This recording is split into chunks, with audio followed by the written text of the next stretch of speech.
रामायणाची सुरुवात लवकुशाच्या रामाच्या दरबारात गाणाऱ्या गीत रामायणापासून होते आणि जसं पिक्चरमध्ये आपल्याला फ्लॅशबॅक पाहायला मिळतो त्याप्रमाणे त्याची सुरुवात होते. सर्वप्रथम अयोध्येचं वर्णन केलं गेलं आहे.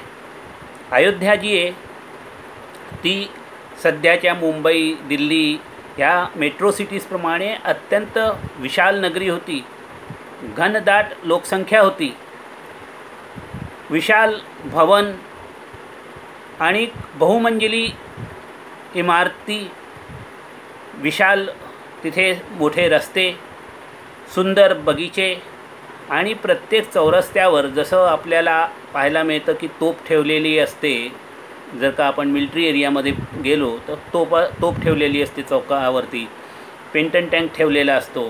त्याप्रमाणे शस्त्रास्त्राचे प्रदर्शन तिथे केलं गेलेलं होतं. अयोध्या नगरीच्या चारी बाजूला खाई खणलेली होती आणि कोणी सहजासहजी शहरात प्रवेश करू नव्हतं शकत. सकाळी आणि संध्याकाळी, सकाळी 6 म्हणजे सूर्योदयाच्या वेळेला नगराचं द्वार उघडायचं, जेव्हा बाहेरचे लोक आत यायचे, आणि संध्याकाळी ते सूर्यास्ताच्या वेळेला द्वार बंद होतं.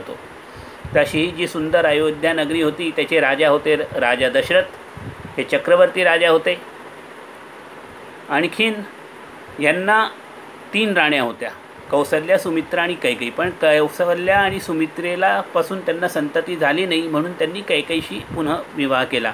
कैकेयी ही त्रिभुवन सुंदरी होती, सर्व शास्त्रात पारंगत होती, युद्ध कलेमध्ये निपुण होती आणि राजनीतीमध्येही फार अत्यंत तिला जाणकार अशी होती. तर राजा दशरथाला कैकेयी फार प्रसन्न होती. त्यांनी कैकेयी नरेशला कैकेयीशी लग्न करण्याकरता प्रस्ताव पाठवला. तेव्हा कैकेयी नरेशाने राजा दशरथाशी कैकेयीचं लग्न करण्यापासून नाही सांगितलं. राजा दशरथाला फार वाईट वाटलं. त्यांनी कैकेयी नरेशला विचारलं की असं तुम्ही का म्हणता की माझ्याशी का लग्न नाही करू शकत. तेव्हा कैकेयी नरेश राजा दशरथाला सांगतात की पहा, तू चक्रवर्ती राजा आहे, तुझ्यासारखा योग्य वर माझ्या मुलीकरता मिळणं फार कठीण आहे. पण माझी मुलगी त्रिभुवन सुंदरी आहे, सर्व शास्त्रामध्ये पारंगत आहे, युद्धात निपुण आहे, तर तिचा मुलगा जो आहे तो राजा बनला पाहिजे. पण तुझ्याशी जर का माझ्या मुलीचं मी लग्न करून देईन तर सुमित्रा किंवा कौसल्या त्यांचा होणारा मुलगा माझ्या मुलीच्या मुलापेक्षा मोठाच राहील आणि तुमच्या परंपरेप्रमाणे जो मोठा मुलगा आहे तोच तुझ्यानंतर तुझ्या राज्याचा राजा बनेल. तर कैकेयीचा मुलगा तर कधी राजा बनूच शकणार नाही. म्हणून मी तुझ्याशी माझ्या मुलीचं लग्न लावून देणार नाही. त्याच्यापेक्षा मी एखाद्या साधारण राजाशी तिचं लग्न लावून देईन, तर कमीत कमी कैकेयीच्या मुलाला राजा बनण्याचं सौभाग्य तर प्राप्त होईल. तेव्हा राजा दशरथ कैकेयी नरेशला वचन देतात की माझ्यानंतर कैकेयीचाच मुलगा माझ्यानंतर गादीवर बसेल. पण कैकेयीशी लग्न केल्यानंतर त्यांना संतती प्राप्त होत नाही. म्हणून मग ते पुत्रकामिष्ठी यज्ञाचं आयोजन करतात. ऋष्यशृंग मुनींना अंगदेशातनं राजा दशरथ सपरिवार जाऊन बोलवून आदराने घेऊन येतात. मग ऋष्यशृंग मुनी पुत्रकामिष्ठी यज्ञ करतात. पुत्रकामिष्ठी यज्ञामध्ये यज्ञपुरुष यज्ञामधनं प्रगट होतात. त्यांच्या हातामध्ये परात असते ज्याच्यामध्ये खीर भरलेली असते. ते राजाला देतात आणि त्यांना सांगतात तुम्ही आपल्या राण्यांना ही खीर प्यायला द्या. ह्या खीर प्यायल्यापासून त्या राण्यांना 4 पुत्र प्राप्त होतील आणि ते तुमचं यश कीर्ती फार वाढवतील, अशी चांगले सुंदर मुलं राहतील. ज्यावेळेला राजा दशरथ ही खिरीची परात घेऊन आपल्या राण्यांना देत असतात त्याच वेळेला तिथे आपला यज्ञाचा भाग घेण्याकरता सर्व देवता लोक तिथे आलेले होते. त्यावेळेला सर्व देवता ब्रह्मदेवताला म्हणतात की हा रावण जो आहे फार दुष्ट राजा आहे आणि त्यांनी पूर्ण विश्वामध्ये त्रिलोकीमध्ये हाहाकार मचवून ठेवला आहे, तर ह्याच्या वधाची काहीतरी उपाय तर करा तुम्ही. तेव्हा ब्रह्मदेवता म्हणतात की मला आत्ताच एक उपाय सुचला आहे. रावणाने जे माझ्यापाशी वर मागितले होते त्यांना सगळ्यापासून अवध्यताचा वर मागितला होता, पण मनुष्य आणि वानर यापासून त्यांनी अवध्यताचा वर मागितला नव्हता. आणि जेव्हा मी त्याला विचारलं की मनुष्य आणि वानरापासून तर तू अवध्यताचा वध मागितला नाही, तेव्हा तो म्हणाला मी त्याला किड्या मकोड्यासारखं समजतो, मनुष्याला तर मी असंच चिरडून टाकेन, म्हणून त्यांनी हा वर मागितला नाही. तेव्हा जर का भगवान विष्णूंनी मानव अवतार घेतला तर ते रावणाचा वध करू शकतात. तिथे विष्णू पण आलेले होते. तेव्हा सर्व देवता आणि ब्रह्मदेवता विष्णूंना प्रार्थना करतात आणि मग ते ठरवतात की मी राजा दशरथाच्या घरी त्यांचा पुत्र म्हणून जन्माला येईन आणि रावणाचा वध करेन. त्याच्यानंतर राण्यांना 4 मुलं झाली. राम कौसल्येचे, कैकेयीचा भरत आणि सुमित्रेचे लक्ष्मण आणि शत्रुघ्न. शुक्ल पक्षाच्या चंद्राच्या प्रगतीप्रमाणे ही 4ही भावंड मोठी होऊ लागली. वशिष्ठ मुनींनी त्यांना शिक्षणामध्ये पारंगत केलं आणि जेव्हा ते पूर्ण शिक्षण अध्ययन करून परत आले तेव्हाच विश्वामित्र राजा दशरथापाशी आले आणि त्यांनी सांगितलं, माझ्या यज्ञामध्ये राक्षस लोक फार अडचण टाळतात, ते अवघड त्याला मोडतात यज्ञाला, म्हणून मला तुमचा मोठा मुलगा राम ह्याची मदतीची आवश्यकता आहे, तर तुम्ही रामाला माझ्याबरोबर पाठवा, म्हणजे तो त्या राक्षसांपासून माझ्या यज्ञाचं रक्षण करेल. विश्वामित्रांचे हे म्हणणं ऐकताच राजा दशरथ मूर्छित होऊन पडतात. आता तुम्ही विचार करा, आजकाल तर प्रत्येक घरातनं लोकांची मुलं विदेशामध्ये शिकायला जातात आणि लोक बड्या आनंदाने आपल्या मुलांना विदेशामध्ये शिकायला पाठवतात. मग ती मुलं तिथे स्थायिक पण होऊन जातात आणि आई वडील इथेच त्यांची वाट पाहत राहतात, पण कोणीही आपला प्राणत्याग करत नाही. विश्वामित्रांनी रामाची मागणी केली. विश्वामित्राबरोबर श्रीराम गेल्याने रामांना आणि ज्ञानप्राप्ती होणार होती, तरी देखील राजा दशरथाला मूर्छा आली. असं का झालं? त्याचं कारण असं की ह्याच्याकरता आपल्याला थोडंसं मागे जावं लागेल. रघुकुल वंशामध्येच अनरण्य नावाचे एक राजा झाले. राजा दशरथाच्या पूर्वी झाले होते. ते अयोध्येचे राजा असताना राजा रावण दिग्विजयासाठी त्रिभुवनामध्ये निघाला होता. त्यावेळेला तो प्रत्येक राजापाशी जाय आणि त्यांना म्हणे, वयम रक्षामः, या तर तुम्ही मला शरण या, नाही तर माझ्याशी युद्ध करा. तेव्हा अनरण्य जे ते राजा रावणाशी शरण गेले नाही आणि त्याच्याशी युद्ध केलं. युद्धामध्ये रावणाने अनरण्याला परास्त केलं आणि जेव्हा ते मृत्युमुखी पडले होते तेव्हा त्यांनी त्या रावणाने अनरण्याचा मजाक उडवला आणि खूप अट्टहास करून मोठ्याने हसू लागला. अनरण्याला फार राग आला. त्यांनी सांगितलं आहे की मृत्यू तर प्रत्येकाची नियती, जेव्हा ज्याचा मृत्यू व्हायचा आहे तेव्हा तो होणारच आहे, पण तू जो माझा अपमान करून राहिला, माझ्या वंशाचा जो अपमान करतोय, तर लक्षात ठेव, मी तुला श्राप देतो, माझ्या वंशामध्ये श्रीराम नावाचे जे राजा होतील ते तुझ्या लंकेमध्ये येऊन समूळ सर्व राक्षस जाती समत तुझा वध करतील. आता निश्चितपणे अनरण्य राजाच्या मृत्यूनंतर रावणाच्या वधाची तयारी योजना आखली गेली असेल आणि बहुधा राजा दशरथ, त्यांचे मंत्रिमंडळ, ऋषीमुनी या सर्व लोकांनी मिळून एक योजना बनवली असेल. राजा दशरथाला 4 मुलं होणार होती, तेव्हा त्यांनी विचार केला असेल की 2 मुलं तर राजपाट पाहण्याकरता राहतील आणि 2 मुलांना वनामध्ये पाठवू, जे तिकडल्या स्थानिक लोकांना रावणाच्या विरुद्ध उभं करतील आणि त्यांच्याशी युद्ध करून रावणाचा वध केला जाईल. कारण सेना जर का अयोध्येपासून लंकेपर्यंत गेली असती तर ती वाटेत थकून गेली असती आणि थकलेल्या सेनेला रावणाने परास्त करून दिलं असतं. म्हणून सेना नेऊन तिथे युद्ध करणं उचित नव्हतं. म्हणून त्यांनी असा प्लॅन बनवला असेल की 2 मुलांनी वनात जायचं आणि रावणाला बेगाफील ठेवून हे काम करायचं होतं. त्याच्यामुळे अशी काहीतरी घटना घडवायची होती जेणेकरून ती 2 मुलं वनामध्ये जातील आणि त्याकरता ही सर्व अशी घटना घडली असावी असा माझा विचार आहे.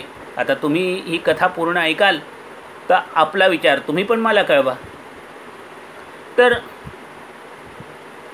विश्वामित्रांना राजा दशरथांनी रामाला त्यांच्याबरोबर पाठवण्यापासून सपशेल नाकार दिला. मग वशिष्ठ मुनींनी दशरथाला समजवलं की राम जर का विश्वामित्राबरोबर गेले तर त्याच्यात रामांचाच फायदा आहे, त्यांना आणि अस्त्रशस्त्र ज्ञान सगळं मिळेल आणि विश्वामित्र तर स्वतः सक्षम आहे ह्या राक्षसांचा वध करण्याकरता. ते श्रेय फक्त रामाला देणं चाहतात आहे. मग तेव्हा राजा दशरथ तयार होतात. राम विश्वामित्राबरोबर जातात. वाटेमध्ये त्यांना ताटका वन लागतं. त्या ताटका वनामध्ये विश्वामित्रांच्या आदेशानुसार श्रीराम ताटकेचा वध करतात. ताटका ही एक यक्षिणी होती. एक राजा यक्ष होता. त्याला पुत्राची प्राप्तीची इच्छा होती, पण त्याच्या भाग्यामध्ये पुत्र नव्हता. तेव्हा ब्रह्मदेवता त्याला म्हणतात, तुझ्या भाग्यात पुत्र नाही आहे, मी तुला मुलगी देतो, पण तुझी इच्छा आहे की ती बलवान असावी, म्हणून मी तिला 1000 हत्तीचं बळ देतो. म्हणून पूतना जी आहे तिला 1000 हत्तीचं बळ होतं. मग तिचं एका असुराशी लग्न केलं जातं. ह्या असुराचं अगस्ती मुनीशी पटत नसतं. त्याच्यामुळे ते अगस्ती मुनीवर तो आक्रमण करतो. अगस्ती मुनी आपल्या मंत्रशक्तीने त्याचा वध करून देतात. आपल्या पतीचा वध झाला म्हणून पूतना आपल्या दोन्ही मुलांसम मारीच आणि सुबाहू बरोबर अगस्ती मुनींवर आक्रमण करायला जाते. तेव्हा अगस्ती मुनी पूतनेला आणि तिच्या दोन्ही मुलांना श्राप देतात की तुम्ही राक्षस होऊन जा. आणि मग ते तिकडनं आपला आश्रम हलवून आणि अन्यत्र कुठेतरी निघून जातात. तेव्हापासून पूतना जी आहे आणि तिची दोन्ही मुलं मारीच आणि सुबाहू हे राक्षस होतात. आणि तिकडे जे उन्नत जनपद होतं त्याचा ते नायनाट करून टाकतात. माणसांना मारून टाकतात. ते ओसाड जंगल, ओसाड भाग अगदी होऊन जातो. लोकांना त्राहिमाम होत असतं. त्यावेळेला विश्वामित्र रामाला म्हणतात की ह्या ताटकेचा वध कर, कारण ही जरी बाई असली, स्त्री असली, तरी ही लोकांना छळते, म्हणून हिचा वध करणं आवश्यक आहे. तर विश्वामित्रांच्या आग्रहानुसार श्रीराम ताटकेचा वध करतात. मग ते विश्वामित्रांच्या आश्रमात पोहोचतात. तिथे विश्वामित्र यज्ञाची दीक्षा घेतात. जेव्हा ते यज्ञ करू लागतात तेवढ्यातच मारीच आणि सुबाहू यज्ञ मोडण्याकरता तिथे पोहोचतात. मारीच जेव्हा श्रीरामाला पाहतात त्यावेळेला श्रीरामाचं वय होतं 16 वर्षाचं.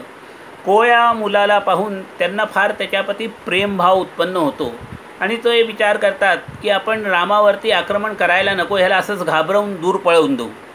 त्यामुळे श्रीराम मारीचवरती जो बाण मारतात त्याच्याने मारीच्याचा वध करत नाही, तर त्याला दक्षिण दिशेच्या समुद्रामध्ये दूर नेऊन फेकलं जातं. पण सुबाहू रामावर दया दाखवत नाही आणि रामाचा वध करण्याच्या उद्देशाने रामावर आक्रमण करतो.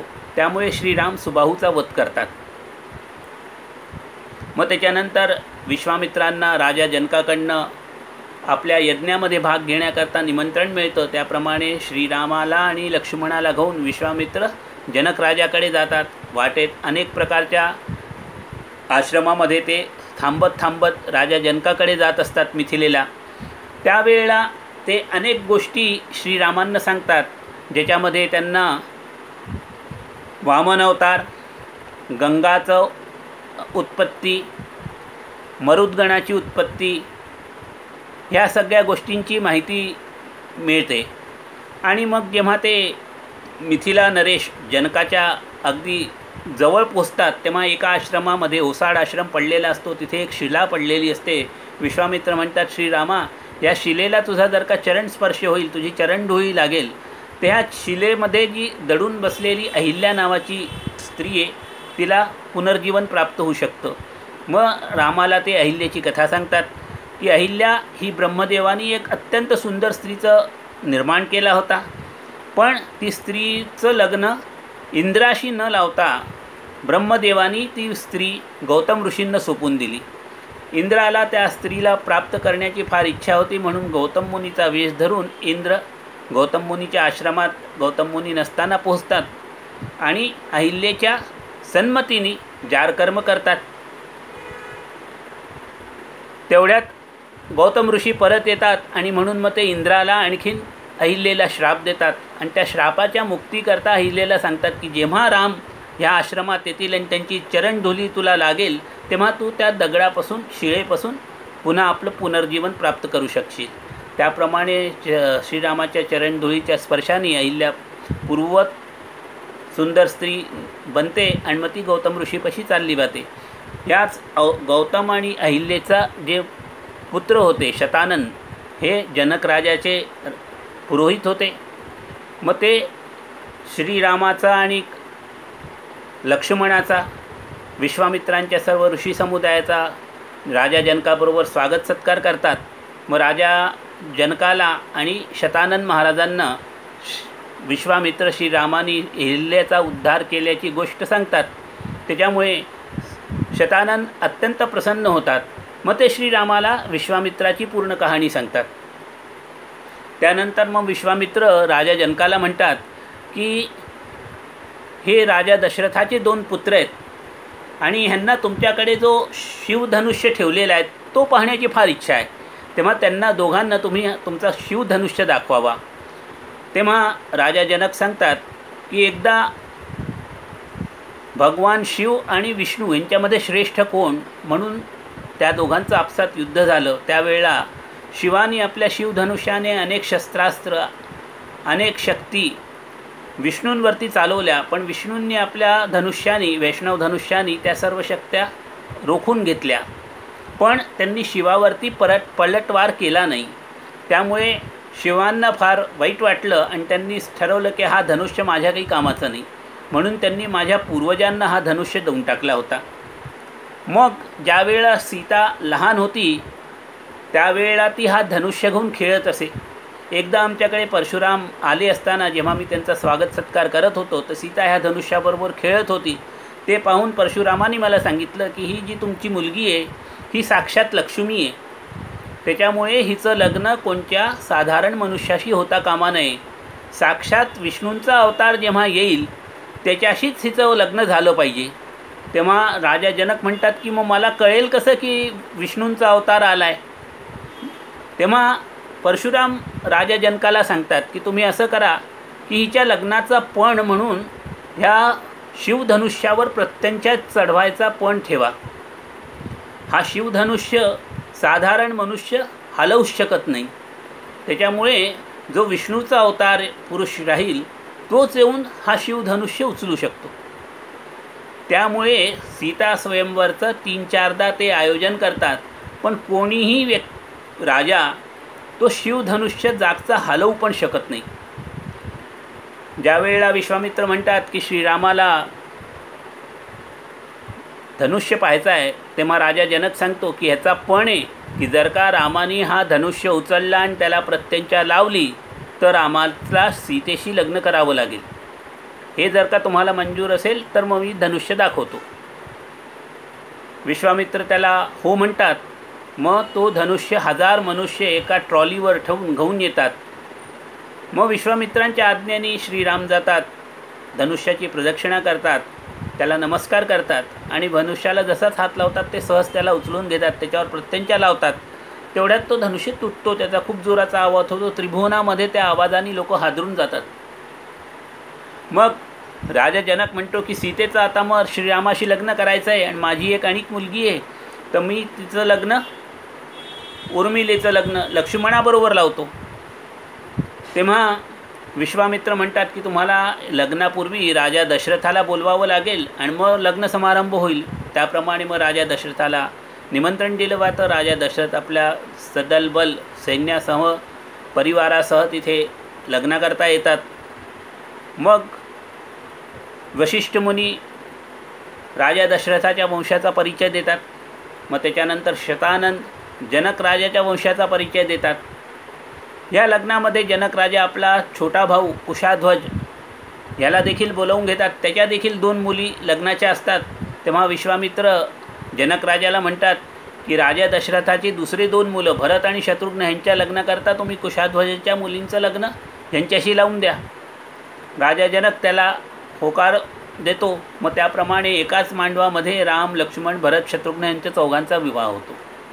मग हा विवाह झाल्यानंतर जेव्हा वरात वापस जात असते तेव्हा अर्ध्या रस्त्यामध्ये जेव्हा वनामध्ये ती पोहोचली होती वरात, त्यावेळेला अचानक तुफान चालू होतं आणि त्या धुळीमधनं राजा दशरथाला दिसतं की परशुराम हातात फरसा घेऊन आणि धनुष्य घेऊन येऊन राहिले. राजा दशरथ फार घाबरून जातो, कारण परशुरामाने क्षत्रियांचा 21 वेळा नायनाट केला होता. राजा दशरथ भियत परशुरामांना सांगतो की पहा, रामाने काही जाणून बुजून हा शिवधनुष्य तोडला नाही, पण परशुराम राजा दशरथाकडे काही लक्ष देत नाही. ते डायरेक्ट श्रीरामाशीच बोलतात की शिवाच्या धनुष्याला विष्णूच्या अवताराशिवाय आणि कोणी हाताने उचलूच शकत नाही, आणि तुम्ही जर का हा धनुष्य तोडला आहे तर मग त्याचा अर्थ की तुम्ही विष्णूचे अवतार आहात. पण मला खात्री पटण्यासाठी आवश्यक आहे की तुम्ही माझा हा वैष्णव धनुष्य घ्या आणि ह्याला देखील प्रत्यंचा लावून दाखवा, म्हणजे मला खात्री पटेल की हा विष्णूंचाच अवतार आहे.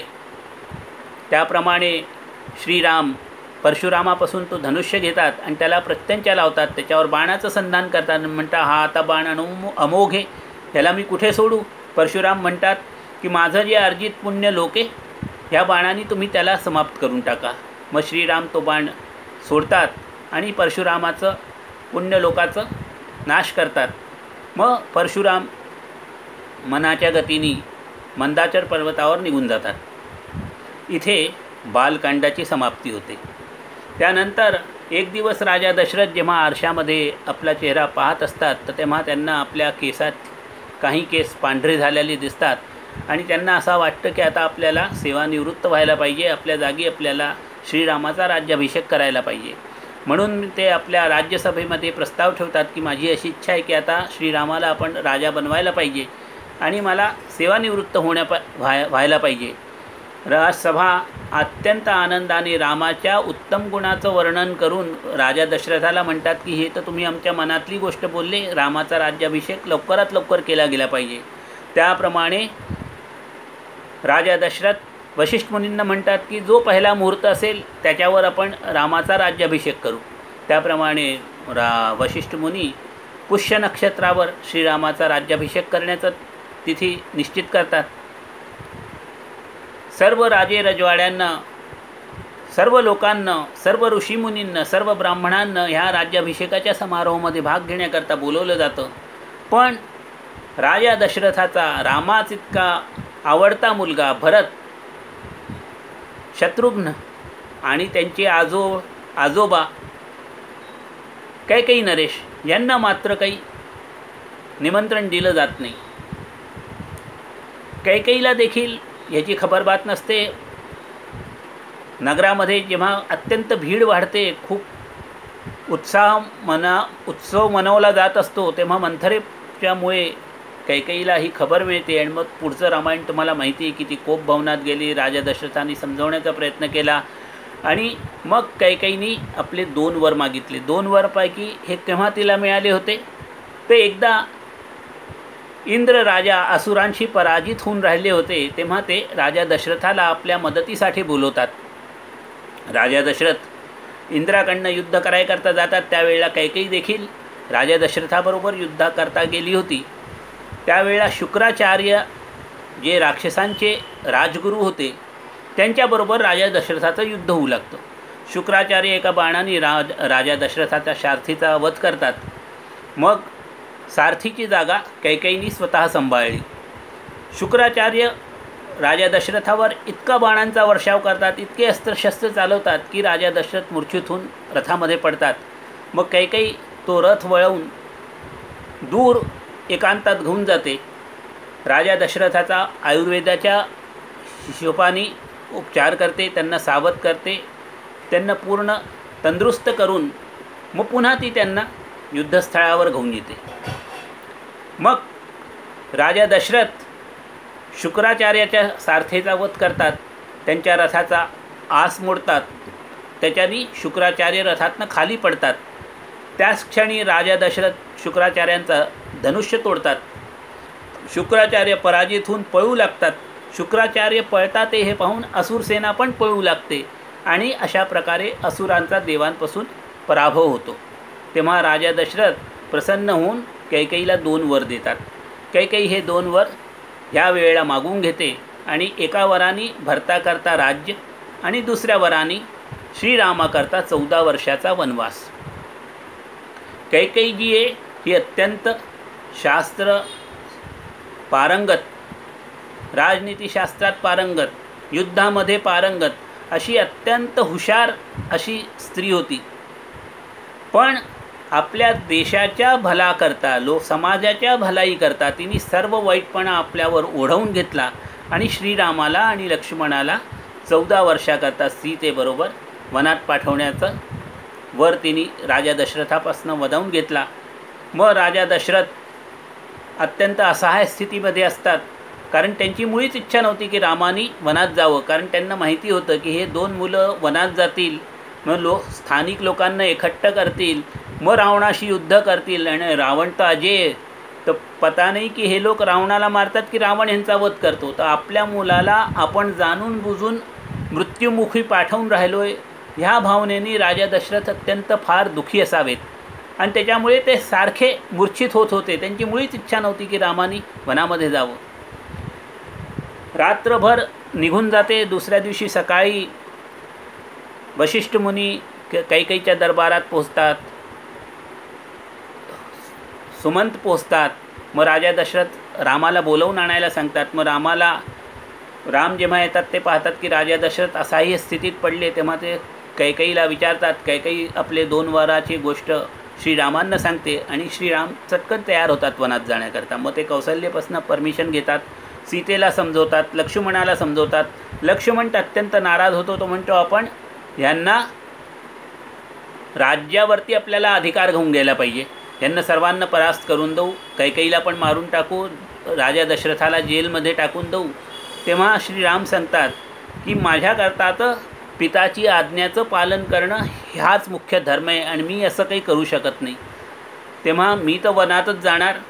मग जेव्हा श्रीराम आणि सीता वनात जाण्याकरता तयार होतात तर नाईलाजाने लक्ष्मणाला देखील श्रीरामाच्या बरोबर जाण्याची तयारी करावी लागते. कारण ते श्रीरामाच्या अतिरिक्त एकटे राहू शकत नसतात. त्यांचं श्रीरामाप्रती अत्यंत प्रगाढ प्रेम होतं. म्हणून मग श्रीराम आणि लक्ष्मण, सीता अशी 3 जणं वनामध्ये जातात. मग ते पहिले तमसा नदीच्या तटावर पोचतात. शृंगेरपुराला त्यांना निषादराज गुहशी भेट होते. त्यावेळेला ते सुमंत्राला वापस पाठवून देतात. मग तिकडनं निषादराज गुहबरोबर ते भरद्वाज मुनींच्या आश्रमात जातात. भरद्वाज मुनी त्यांचा यथोचित आदर सत्कार करतात.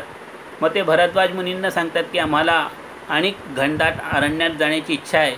तेव्हा अशी जागा सांगा की जिकडे अयोध्येचे लोक आमच्याशी भेटायला येऊ नाही शकणार. तेव्हा भरद्वाज मुनी त्यांना सांगतात की तुम्ही यमुना पार चित्रकूटला जा आणि तिथे आपला आश्रम बनवून राहा. तिथे श्यामवट आहे. त्या चित्रकूट पर्वतावर अनेक ऋषीमुनी तपस्या करत असतात. तेव्हा तिथे तुम्ही आपलं हा पूर्ण समय निश्चिंतपणे काढू शकता. तेव्हा श्रीराम, लक्ष्मण आणि सीता हे लोक आपल्या स्वतःच्या मेहनतीने एक नाव तयार करतात आणि त्याच्यावर बसून ते यमुना पार करून श्यामवटावर जातात. रात्री तिथे विश्राम करतात. मग वाल्मिकीच्या आश्रमात जातात. वाल्मिकीशी भेटतात. मग वाल्मिकींना विचारतात की इथे आम्ही आपली पर्णकुटी कुठे बनवावी. मग वाल्मिकी त्यांना एक जागा सांगतात. तिथे लक्ष्मण पर्णकुटी उभारतात. त्याची ती वस्तुशांती करून श्रीराम, लक्ष्मण आणि सीता त्या पर्णकुटीमध्ये प्रवेश करतात. तिथे ते आनंदाने राहत असतात. इकडे सुमंत्र वापस अयोध्येमध्ये येतात आणि राजा दशरथाला सांगतात की तुमच्या आज्ञेप्रमाणे मी श्रीरामाला थोड्या दिवसाकरता जंगलामध्ये नेलं होतं आणि त्यांना म्हटलं होतं की आता आपलं टोकन एक वनात जाण्याचं जे आज्ञा आहे ती तुम्ही पूर्ण केली. आता 14 दिवसानंतर परत वापस चला. पण ते काही तयार झाले नाही आणि राम, लक्ष्मण, सीता काही वापस आलेले नाही आहे. ते आणि घनदाट अरण्यात निघून गेलेत. ही सुमंत्राची गोष्ट ऐकल्याबरोबर राजा दशरथ विलाप करू लागतात. कौसल्या विलाप करू लागते. सुमंत्र दोघांना समजवण्याचा प्रयत्न करतात पण ते दोघं काही ऐकत नाही. मग शेवटी आपल्या सेवकांच्या सहाय्याने राजा दशरथाला कैकेयीच्या महालातून कौसल्याच्या महालात हलवण्यात येतं. राजा दशरथ कैकेयीचा त्याग करून देतात. कौसल्याच्या महालात गेल्यानंतर ते कौसल्याला आपल्या हातून घडलेली चूक, एक मोठा घटना कौसल्या आणि सुमित्रेला सांगत असतात. पण कौसल्या आणि सुमित्रेला झोप लागून जाते. ती गोष्ट ते ऐकू नाही पावत. श्रावण बाळाची गोष्ट सर्वांना माहिती आहे. वेळ कमी आहे म्हणून मी ही गोष्ट तुम्हाला सांगू शकत नाही. श्रावण बाळाची ही कथा सांगितल्यानंतर मध्यरात्रीला राजा दशरथ आपले प्राण उत्सर्ग करतात. सकाळी बंदीजन येतात. ते गाणी म्हणून राजाला उठवण्याचा प्रयत्न करतात पण बराच वेळ झाला तरी राजा उठले नाही. म्हणून मग राजा दशरथाच्या इतर ज्या राण्या होत्या त्या तिथे येतात आणि पाहतात की सुमित्राही झोपलेली आहे, कौसल्याही झोपलेली आहे आणि राजा निश्चित पडलेत. त्यांचा श्वासोश्वास देखील चालत नाही आहे. तेव्हा मग ते राजवैद्यांना बोलवतात. राजवैद्य येऊन पाहतात आणि सांगतात की नाही आता राजा दशरथाचं निधन झालेलं आहे. मग सुमित्रा आणि कौसल्याला उठवलं जातं, त्यांना सांगितलं जातं. मग ते लोक कैकेयीला उपलब्ध ठेवतात की हिच्यामुळेच राजा दशरथांना प्राण उत्सर्ग करावा लागला. मग मंत्रिमंडळ भेटून राजा दशरथाला एका तेलाच्या कढाईमध्ये त्यांचं शव ठेवलं जातं. मार्कंडेय मुनी आणि अनेक मंत्री सभासद वशिष्ठ मुनींना म्हणतात की बिना राजाचं राज्य अराजकता पसरते, म्हणून लवकरात लवकर तुम्ही राजा नेमणूक करा. वशिष्ठ मुनी म्हणतात की राजा दशरथांनी आपल्या जागी भरताची नेमणूक पहिलेच केलेली आहे, त्याच्यामुळे आपल्याला दूत पाठवावे लागतील आणि भरताला लवकरात लवकर कैकेयी नरेशाकडनं वापस बोलवावं लागेल. मग शीघ्रगामी दूत नजराणा घेऊन कैकेयी नरेशाकडे जातात. कैकेयी नरेशाला नजराणा दिला जातो. त्याच्या अगोदर भरत रात्री जेव्हा झोपले असतात, सकाळी उठतात ते फार उदास असतात. त्यांचे मित्र त्यांना खुश करण्याचा फार प्रयत्न करतात, पण त्यांना उदासी फार बनलेली होती त्यांच्या चेहऱ्यावर. तेव्हा मित्र विचारतात की तुम्ही इतके उदास का? भरत सांगतो की मला रात्री फार मोठं स्वप्न पडलं. त्याच्यात मी पाहिलं की एका उंच पहाडीवरनं माझे वडील राजा दशरथ खाली जमिनीवर पडतात. ते एका तेलाच्या कढायामध्ये पडलेले आहेत. तेलामध्ये गोते खातात. एक बाई त्यांचे केस पकडून त्यांना दक्षिण दिशेला घेऊन चालली आहे. मग थोड्या वेळाने पाहिलं की राजा दशरथ एका गध्यावर बसून ते दक्षिण दिशेकडे चालले आहेत. आणि ह्या सर्व स्वप्नामध्ये मला श्रीराम कुठे दिसलेच नाही. त्याच्यामुळे मी फार व्यथित आहे की जरूर काहीतरी अशोभनीय घटना अयोध्येमध्ये घडली आहे. एवढ्यात ते दूत भरतापाशी पोहोचतात आणि त्यांना म्हणतात की वशिष्ठ मुनींनी तुम्हाला तत्काल अयोध्येमध्ये बोलवलं आहे. भरताला दूतांच्या ह्या शब्दावरनंच अयोध्येमध्ये काहीतरी अघटित घटना घडली याची कल्पना येते. मग भरत सेनेसह अयोध्येकडे मार्च करतात. मग ते अर्ध्या वाटेत आल्यानंतर सेनेला सांगतात की तुम्ही हळूहळू या, आणि मग ते शॉर्टकटनी आपल्या तीव्र गतीने रथ चालवत अयोध्येला येतात. अयोध्येमध्ये ओसाड पडलेली होती. मग ते राजा दशरथाच्या महालात जातात. तिथे कोणीही त्यांना काही उत्तर देत नाही. महल अगदी सुनसान पडलेला होता. त्याला राजा दशरथ कुठे भरताला भेटत नाही. मग ते कैकेयीच्या महालात येतात. कैकेयीला विचारतात, तेव्हा कैकेयी राजा दशरथाच्या निधनाचा समाचार भरताला देते. भरताला फार दुःख होतं, शत्रुघ्नाला फार दुःख होतं. मग त्याच्यानंतर राजा राम कुठे दिसत नाही म्हणून ते कैकेयीला जेव्हा विचारतात, तेव्हा कैकेयीला आपल्या 2 वरांची कथा पूर्ण भरताला सांगते. आणि मग भरत आपल्या आईचा फार अपमान करतात. गीत रामायणातलं ते गीत तुम्हाला माहितीच आहे, माता न तू वैरणी. तर अशा प्रकारे ते कैकेयीचा फार अपमान करतात. आणि मग